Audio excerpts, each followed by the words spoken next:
కానీ ఇప్పుడు మీరు చేస్తున్న పని ఏంటి దయాకర్ గారు? మీరు కూడా ఉస్మానియా యూనివర్సిటీలో పోలీసులంతా మోహరించారు. ఏ విద్యార్థి ఏ నిరుద్యోగి కనిపించినా కూడా వాళ్ళని అరెస్టు చేస్తున్నారు.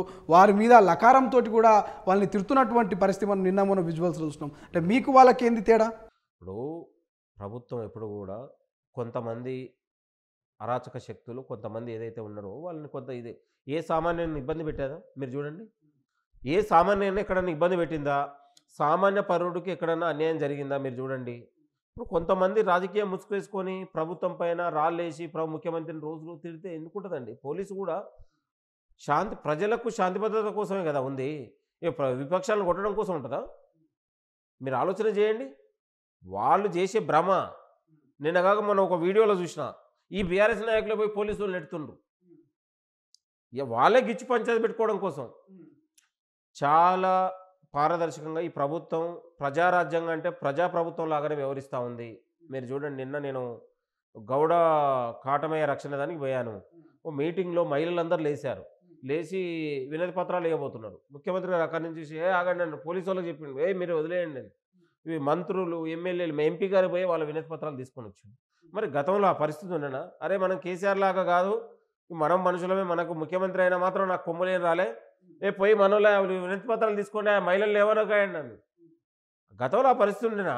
అసలు ముఖ్యమంత్రి ముఖం చూసిరా? గతంలో తెలంగాణ ప్రజలు చూసిరా? ఏదైనా బయటకు వస్తుండేనా?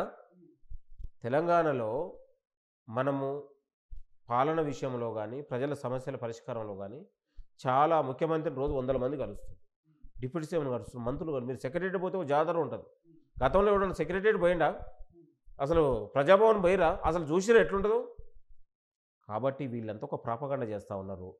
మీరు చూడండి, ఏం లేదు, బయట కూడా ఎక్కడ కూడా లేదు. మీరు చూడండి, నిరుద్యోగులకు ఉద్యోగాల భర్తీ కాంగ్రెస్ పార్టీతోనే జరగబోతుంది, జరుగుతుంది. మళ్ళీ అదే నిరుద్యోగులు మళ్ళీ ఈ కాంగ్రెస్ ఈరోజు ఒక 5 ఏళ్ళు కాదు 10 ఏళ్ళు తెలంగాణలో ఉండబోతుంది. మీరు చూడండి, 10 ఏళ్ల పాటు తెలంగాణలో ఉండబోతుంది. మీరు చూడండి, అద్భుతాలు జరుగుతున్నాయి. నేను అనేది ఒక్క తెలంగాణ అభివృద్ధి పైన నిరంతరం సమీక్షలు జరుగుతున్నాయి. తెలంగాణ హైదరాబాదు ఒక ముఖ చిత్రం మారబోతూ ఉంది. ఇవాళ కేవలం ప్రభుత్వ ఉద్యోగాలు లేదు, రేపు ప్రైవేట్ రంగాలలో కూడా నిరుద్యోగులకు ఉద్యోగాలు రాబోతూ ఉన్నాయి. చాలా విధి విధానాలు ఉన్నాయండి ప్రభుత్వానికి.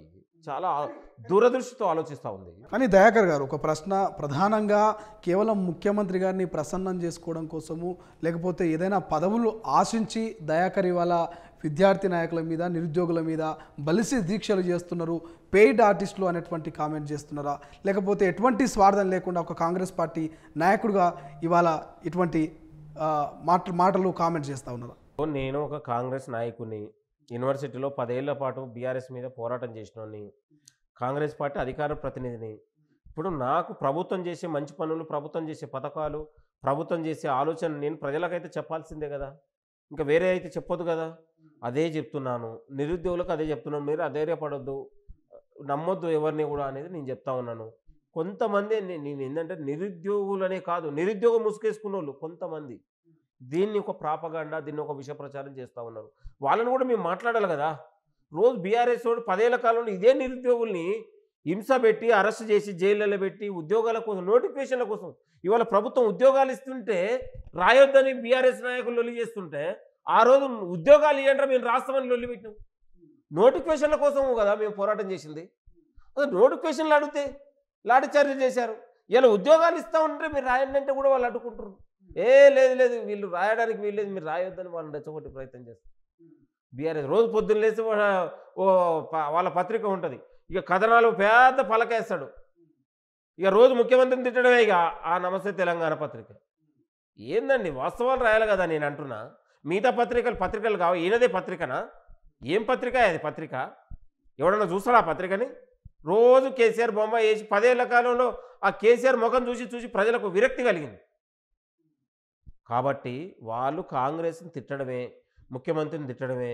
ఇవాళ ప్రభుత్వం చేస్తున్న మంచి పథకాలు కానీ మంచి పనులు కానీ వాళ్ళకి కనపడవు. వాళ్ళకంతా లోకమంతా పచ్చకామన్లు వచ్చినట్టు లోకమంతా పచ్చగానే అన్నట్లాగానే ఆ కేటీఆర్ బుద్ధి ఉంది. మీరు గుర్తుపెట్టుకోండి, నిజంగా కేటీఆర్కి చిత్తశుద్ధి ఉంటే నిరుద్యోగుల దగ్గర ముఖ్యమంత్రి గారు సవాల్ చేసిరుగా, పోయి రమ్మని. మరి నిరుద్యోగుల దగ్గర పోయి ముఖం ఉందా?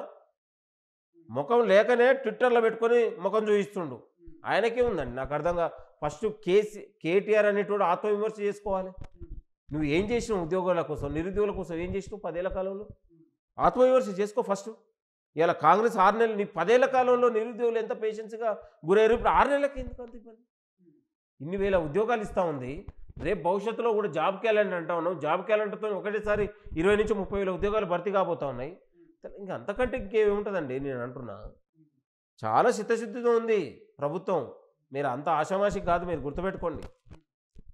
కానీ ప్రధానంగా దయాకర్ మీద కొంతమంది నిరుద్యోగులు అయితే బగ్గుమంటున్నటువంటి పరిస్థితి. దయాకర్కు ఓయూలో ప్రెస్ మీట్ పెట్టే అర్హత లేదు.